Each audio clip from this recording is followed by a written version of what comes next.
Tonight, you will travel far, not in distance, but in centuries. Let the modern world fade for a while. The lights of your room soften, the noise grows still, and the slow rhythm of your breath becomes the sound of the sea. As you rest, imagine the gentle air of the Mediterranean moving through open stone corridors, the scent of myrrh and salt, the faint echo of sandals on marble floors. You are in Alexandria, the jewel of the ancient world, a city where knowledge was power and rulers were seen as living gods. Tonight, you will live as one of them. You will walk the halls of a vanished palace, hear the voices of priests and scholars, and feel the weight and the wonder of being both human and divine. This is not a dream of conquest, but of continuity, the slow, ordered life of a king in a world built on ritual, learning, and light. So settle in. Let each sound, each image, guide you deeper into the rhythm of an older world. As the waves of the Mediterranean brush against stone, you will begin your life as the ruler of ancient Alexandria. Breathe slowly. The city awaits.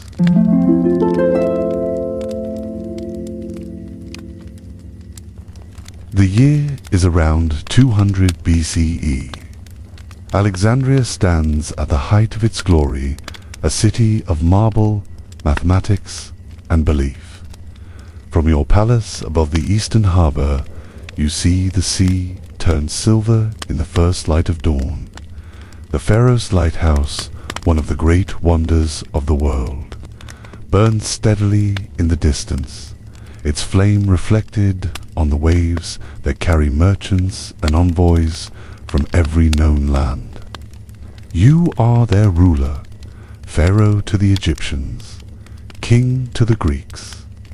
In your reign, the ancient and the new exist side by side, hieroglyphs carved beside Greek inscriptions, temples standing beside lecture halls. This harmony is delicate, and it depends on you. To rule Alexandria is to balance faith and reason, ceremony and administration, myth and memory. From your high balcony, you can hear the harbor awakening ropes creaking, gulls calling, traders shouting in half a dozen languages. Beneath the hum of the city lies the quiet truth of your rule, that the heartbeat of empire is steady, rhythmic, and deeply human. As the first sunlight reaches the palace steps, your day and your ritual begin.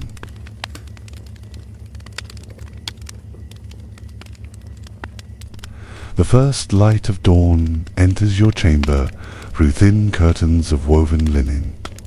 You wake to quiet movement, soft footsteps on polished stone, the faint rustle of fabric, the scent of myrrh and lotus oil filling the air. Servants move carefully, trained to silence. They know that each action at this hour is part of something larger, a rhythm repeated for generations of kings. The marble floor beneath your feet is cool. The walls around you are painted with scenes of creation, gods, rivers, and stars meant to remind you that your rule is part of a divine pattern. To the people of Egypt, you are Pharaoh, the bridge between heaven and earth. To the Greeks, who fill your city, you are Basileus, the embodiment of reason and law. You live between worlds, and every morning begins with that truth. Servants pour warm water infused with petals into a shallow bronze basin. You wash your hands and face a gesture not just of cleanliness, but of renewal. The priests arrive next. Their heads are shaven, their linen robes perfectly white. They bow, and the morning rites begin. Candles flicker, incense smoke rises in thin spirals. They chant words that have echoed for centuries, hymns to Ra, to Isis, to the unbroken order of Mat. These prayers are not for your soul, but for the balance of the kingdom itself.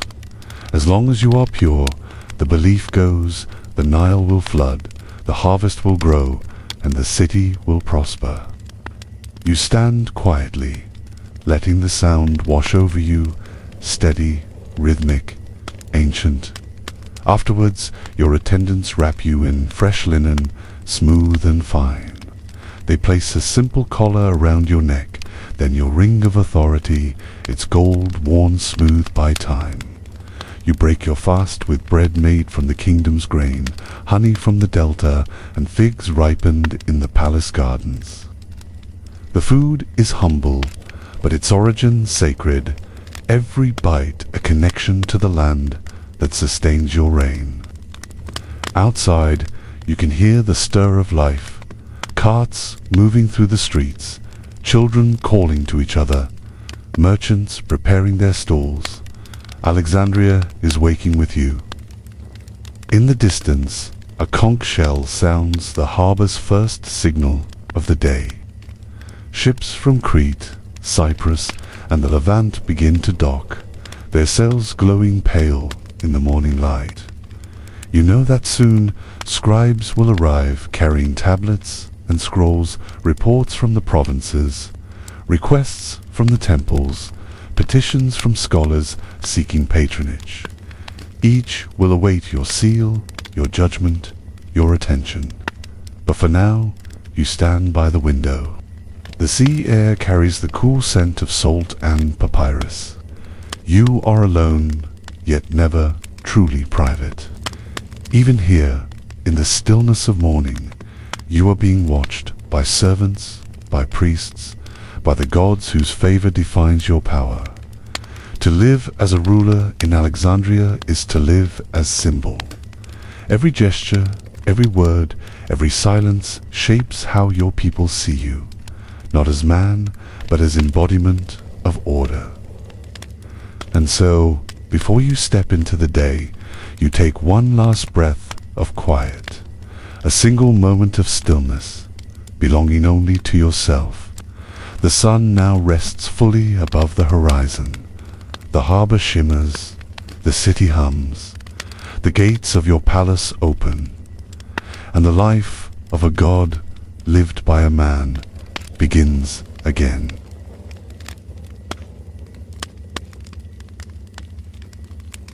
You walk through the corridors of your palace, the echo of your footsteps softened by woven red mats. Light filters through high openings, glinting on polished stone. The air is cool, carried in from the sea by narrow ducts built beneath the floors, an early mastery of architecture that keeps the palace calm, even in the heat of summer. The complex around you stretches 4 acres along the eastern harbor. Historians describe this royal quarter as a city within a city.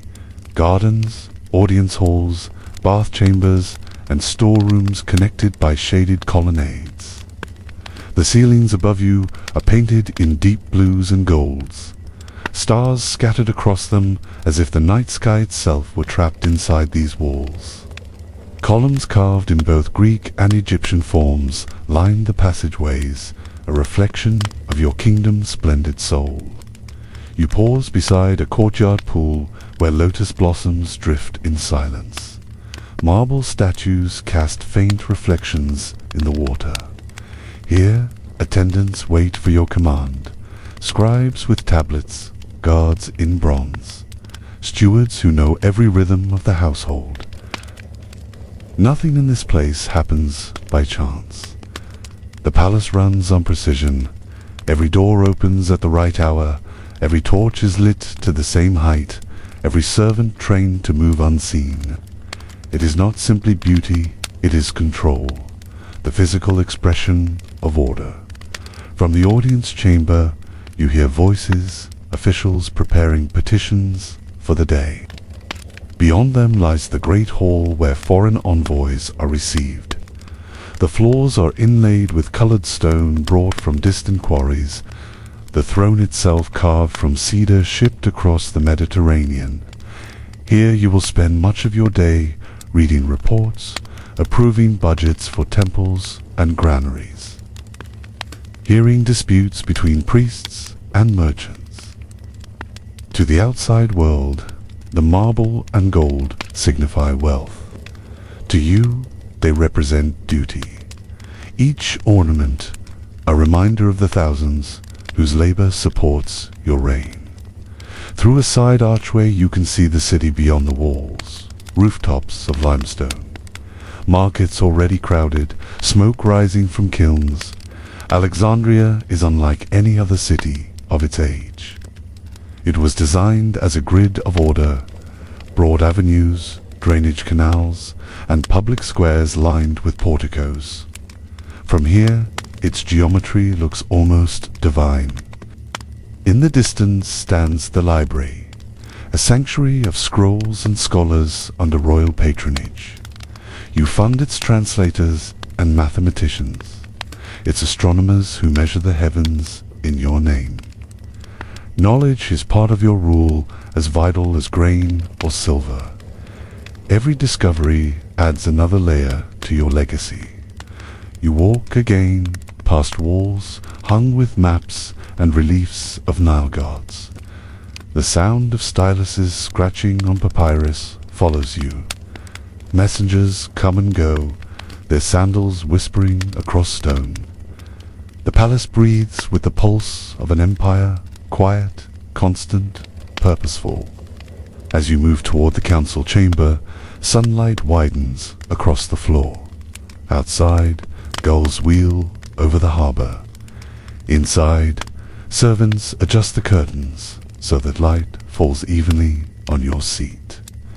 You take your place, and the day begins its measured rhythm decisions. Signatures, consultations, each carried out with practiced calm. From this hall, the order of an entire kingdom radiates outward like the tide. Around you, incense drifts through the air, a faint reminder that even in governance, the sacred and the practical are one. You breathe in slowly, the scent of salt and resin lingers. The city waits for your word. And as you begin the first decree of the day, Alexandria hums to life beyond the walls. Following the pattern, you keep steady, deliberate, enduring.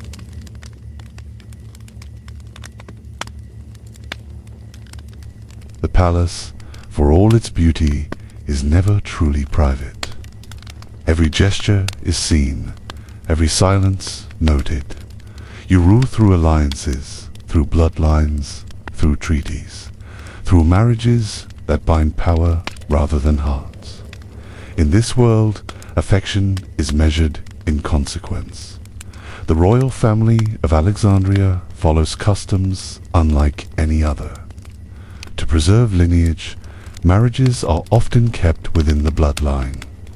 Brother joins sister, cousin joins cousin. The logic is simple. The divine cannot be diluted. The result is complex. A life where the lines between love, duty, and survival blur. You share your meals, your crown, and your public life with your queen, yet affection is not what holds the union. It is the empire itself, woven between your names. She manages the temples, the priests, and the inner court. You oversee the armies, the scholars, the city's trade. Together you are the two halves of divine order. But even within the strict rhythm of rule, humanity persists. In the quiet courtyards of the palace, where sunlight falls through palm leaves and the sound of water hides footsteps, you sometimes meet those who speak to you without fear, a musician, perhaps, or a scholar from the library summoned to discuss philosophy. They do not bow as deeply. Their words are unmeasured. They remind you, without intending to, that you are still human. Love in this place does not bloom as in poems. It exists quietly behind curtains under the protection of silence. History records that Ptolemaic rulers often kept companions outside their formal marriages. Some Greek, some Egyptian, some from lands far beyond the Nile. These relationships were tolerated so long as they remained discreet. Because affection, like power, could become a threat if seen too clearly. A whispered word of favoritism might shift loyalties. A gift given in private might reach the ears of priests or generals. In a palace built on symmetry, emotion is an element that cannot be predicted and therefore must be managed. Still, in the evenings, when the day's decrees are done and the torches flicker low, you sometimes listen to soft voices in the gardens. Poetry from distant islands, songs that speak of stars and exile. For a moment, the world beyond marble feels near again, simpler, quieter. You think of the scholars you sponsor at the library, men and women who debate the movement of planets, who copy lost texts from every shore. Among them are poets who write of longing, of time, of impermanence. You understand those verses better than you admit. Yet you also know that even love is bound by law. Every gesture you make, every person you favor, becomes part of a record. The scribes will write it down. The priests will interpret it. The city will remember it. You have seen what happens when the heart steps beyond the map of power. The court remembers the reigns of kings, undone not by battle, but by affection. A rumor, once spoken, moves faster than any ship in your harbor. So you choose restraint, not because you do not feel, but because you must preserve the image that holds your world together. And yet, even restraint cannot erase longing. It settles quietly, like dust on gold, invisible until touched by light. Outside, the city is glowing in the late afternoon sun. The harbor bells ring for the returning ships. You watch from your balcony as the Pharos flame brightens against the horizon. Somewhere in the library, a poet begins to read aloud. The words drift faintly across the gardens. You listen not as a ruler, but as a person who, beneath the weight of divinity, remembers what it is to simply feel. And when the last line fades into the evening air, you turn back toward the palace halls, the place where affection ends and duty begins once more.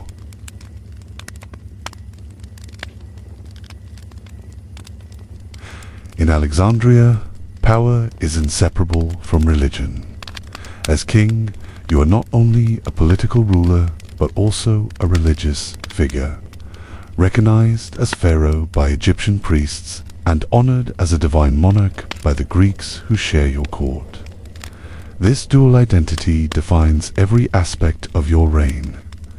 To the Egyptian population, you embody Ma at the cosmic balance that keeps the world in order. Your image is carved on temple walls beside the gods, offering incense and presenting miniature models of truth and justice. The inscriptions call you beloved of Amun-Ra or son of Isis. These titles are not poetic additions. They are administrative necessities, granting your decrees sacred legitimacy. Each year, you appear in processions that reaffirm this divine status. The largest take place during agricultural festivals and royal anniversaries. Priests lead the way, carrying statues of gods in gilded shrines on their shoulders. The crowds line the streets, scattering flowers as musicians beat drums and play flutes. You follow in a ceremonial chariot, wearing the double crown of Upper and Lower Egypt. When you raise your hand in greeting, it is not personal. It is ritual, a visible reminder that the world remains in balance. Inside the temples, the ritual continues with precision learned over centuries.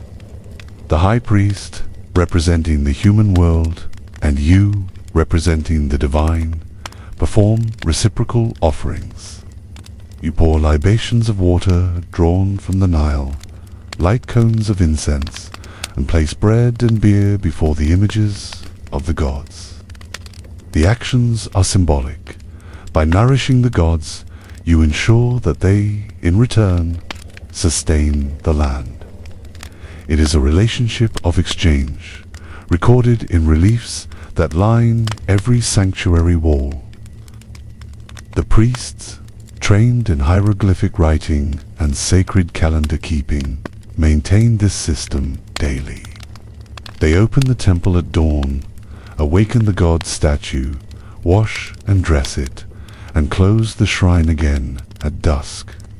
Their loyalty is rewarded through royal endowments, land grants, exemptions from certain taxes, and gifts of grain from the state's reserves. In return, the temples pray for your health and stability. It is a network of faith and administration intertwined. The cult of Serapis is central to your capital, created by earlier Ptolemies to unite Greek and Egyptian worship. Serapis combines the features of Osiris and the Greek god Zeus. His temple, the Serapeum, stands on the city's high western hill. Pilgrims come from across the Mediterranean to seek healing and dreams of prophecy. Within its walls, priests interpret visions, record donations, and display royal decrees carved on stone.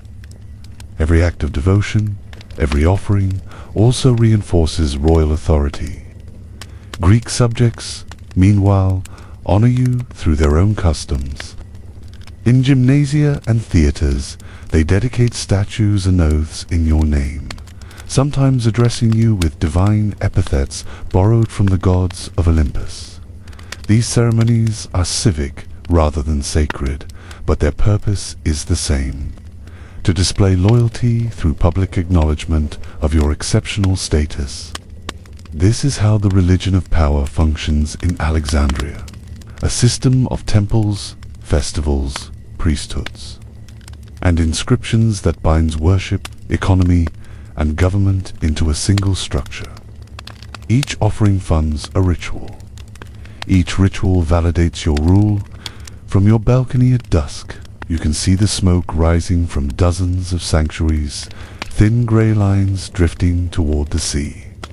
The same prayers spoken in Egyptian at the Serapeum are echoed in Greek at the city's altars. Together they sustain the belief that the harmony of the cosmos and the stability of the state depend upon you. You watch the torches flicker in the twilight and listen to the faint rhythm of hymns carried by the wind. The sounds are not for worship of a distant god. They are for you, the living link between heaven and earth, whose presence keeps Alexandria in balance. And as night descends, the rituals continue unseen. Priests sealing the temple doors, scribes recording donations, guards changing shifts by the harbor. The religion of power endures, precise and endless, ensuring that when dawn comes again, order will rise with the sun.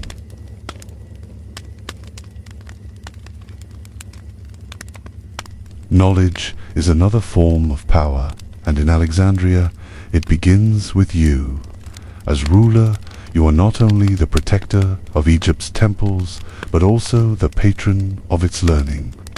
The Mausian, the shrine of the Muses, and the great library both exist under your royal supervision. Their scholars, librarians, and scribes work by your appointment, their stipends drawn directly from the palace treasury. Each year, you review the reports submitted by the Epimeletes, the superintendent of the Mausian. The documents list the scholars in residence, the funds disbursed for papyrus and ink, and the shipments of manuscripts acquired from arriving ships. These are state matters, not leisure. The library's collection reflects your diplomatic and commercial reach. Every vessel entering Alexandria's harbor must, by royal decree, present its manuscripts for copying. The originals remain in the library. The duplicates are returned to their owners. This policy ensures that every text circulating across the Mediterranean also becomes part of your archives. It is one of the most organized systems of knowledge preservation in the ancient world. You appoint the chief librarian, a position of great honor and influence. In earlier generations, men such as Zenodotus and Eratosthenes held this post. Scholars whose work advanced mathematics, geography, and philology. The librarian's duty is to maintain not only the scrolls, but the intellectual reputation of your reign. Each innovation discovered here adds luster to your image as a civilizing monarch. Within the Mausian daily life follows a pattern as orderly as your court. Scholars dine together at public tables funded by the state. They deliver lectures, record observations, and debate astronomy and philosophy beneath painted colonnades. They dedicate their findings to you in their writings, acknowledging the royal support that makes their study possible. The inscriptions carved in marble near the library's entrance mention your dynasty, benefaction alongside the names of the muses. The subjects pursued here are not abstract. Astronomers chart the stars to improve navigation for your grain fleets. Physicians at the Temple of Serapis dissect animals to learn anatomy useful for treating disease. Mathematicians refine instruments that help engineers measure irrigation canals and temple alignments. The work of the mind feeds directly into the stability of your state. You understand this well. A ruler who controls learning also controls memory. In a world where words are copied by hand, to fund the scribes and the papyrus trade is to decide which ideas endure. You direct that Egyptian records be translated into Greek and that the older hymns and calendars be preserved before they fade. This act of translation joins the two cultures of your empire, the inherited wisdom of the Nile and the rational language of Greece, into a single archive. Occasionally, you walk through the library's courtyards in the evening. Lamps glow along the walls, and the air smells faintly of reeds and smoke. Scholars rise as you pass, scrolls in hand. You ask simple questions. What new works have arrived? What discoveries have been made? What storms were predicted by the last eclipse? Their answers, though technical, shape policy. An accurate understanding of the Nile's floods can determine taxation for an entire province. A treatise on winds can guide the timing of fleets that carry grain to distant ports. You do not read every scroll yourself, but you determine what the library becomes, not a private collection, but a living record of empire. Its purpose is to preserve all thought, foreign and native, so that your city stands as the intellectual capital of the known world. You know that time will erode marble, that dynasties will pass, but words copied, translated, and carried will endure. In the library's archives, your reign will be remembered not only for power but for preservation, the ruler who made knowledge itself a monument.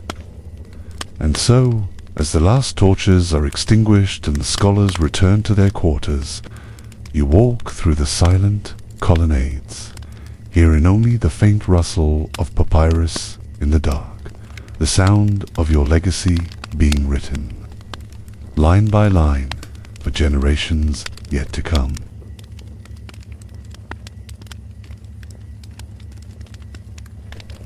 To rule in Alexandria is to live surrounded by reverence and separated by it.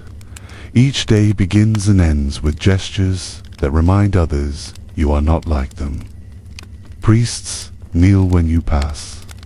Courtiers lower their gaze. Servants speak only when spoken to. The space around you, the air itself, becomes part of your title.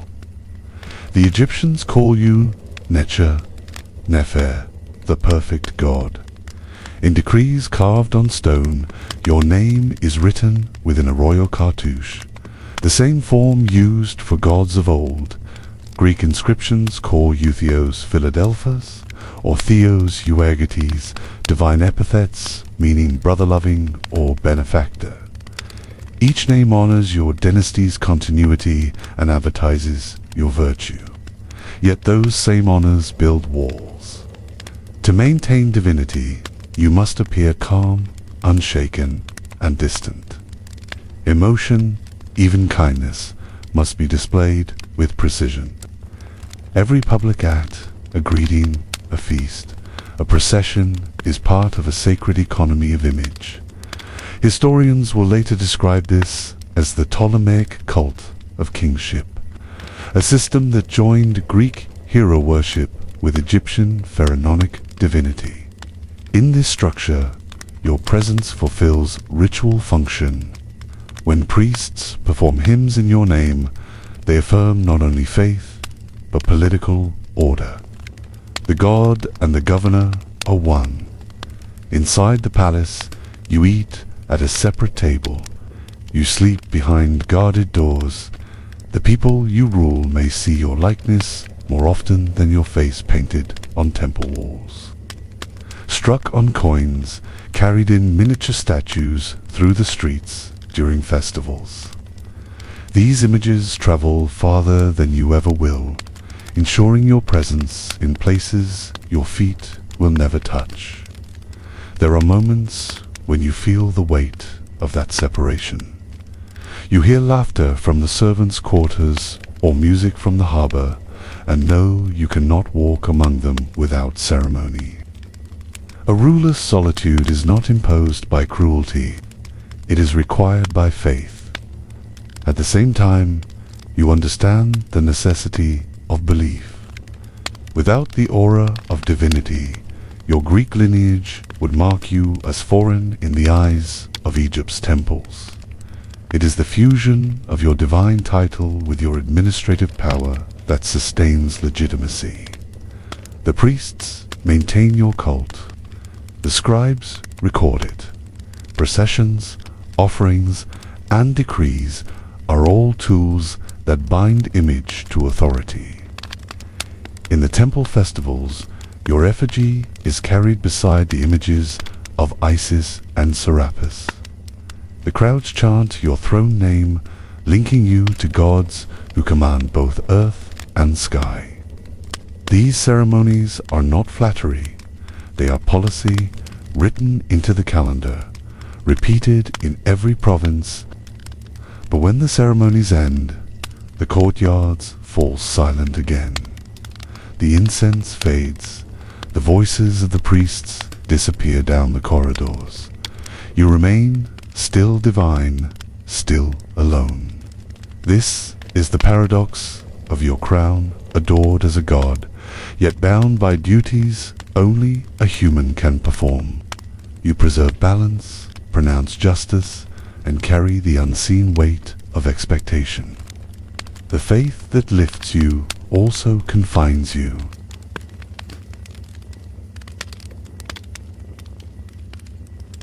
In the end, even a divine king must follow the order he was sworn to preserve. When death approaches, it is treated not as an end, but as a transition. From the visible world of administration and ceremony to the invisible rhythm of remembrance. In Egypt, every ruler is expected to join the gods he once embodied. For the Ptolemaic kings, this passage combines two worlds, the Greek ideal of eternal fame and the Egyptian belief in the endurance of the soul. Your physicians, trained in both Greek and temple medicine, attend to you quietly. They record symptoms, mix herbal tonics of myrrh, juniper, and honey, and offer prayers to Asclepius and Imhotep alike. When the moment comes, they step aside for the priests of the royal cult, men who serve both crown and cosmos. Your body is washed in sacred water drawn from the Nile. Perfumed oils applied cedar, cinnamon, and lotus, the same scents used to anoint statues of gods. The process follows ancient custom, organs removed, linen wrappings layered one upon another, amulets placed to guard every limb. Egyptian embalmers perform these rites with precision that has changed little in 1,000 years. The priests chant from the Book of Coming Forth by day, their voices echoing through the hall. A golden mask is fitted to your face, modeled not as portrait but as perfection, a symbol of your divine nature. Greek inscriptions will describe you as Theos god, while Egyptian texts call you Osiris, the ruler reborn. In this union of languages lies the essence of Alexandria itself. When the rites are complete, your body is placed within nested coffins and laid in a tomb built within the royal precinct. The exact locations of these tombs, historians note, were later lost to time, perhaps beneath the waters of the harbor or beneath the later city itself, but the cult of the kings continued.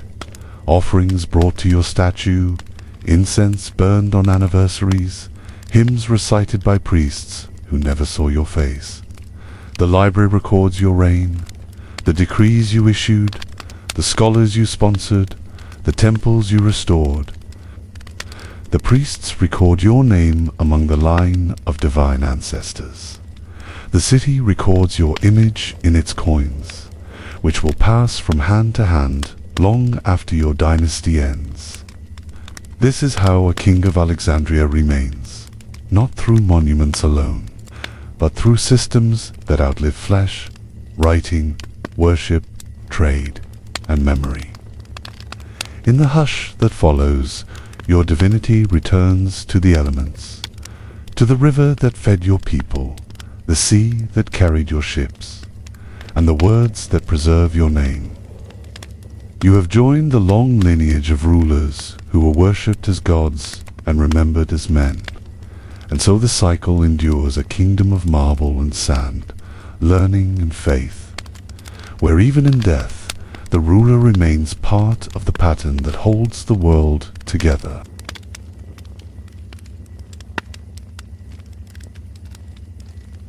The palace is quiet now. The songs have ended. The torches fade one by one. Another ruler of Alexandria has joined the line of gods.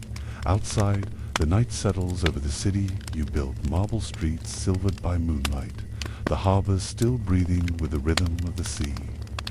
Time moves differently here.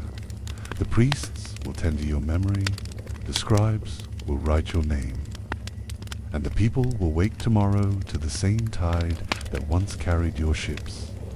Centuries will pass, the palaces will crumble, the library will fall, and even the great pharaohs will sink into the sea. But the idea of Alexandria, the meeting of worlds, of knowledge, of faith, will never fade. You have ruled, and your age has ended. Yet your city endures in stone, in story, in the breath of the sea that still touches its shore. Listen to it now. The waves against the breakwater, the quiet hum of distant voices that once called your name. Let them fade. The harbor grows still. The city sleeps. And so do you. Rest, ruler of Alexandria. Your reign is complete. The world turns. The sea endures. And Alexandria dreams on.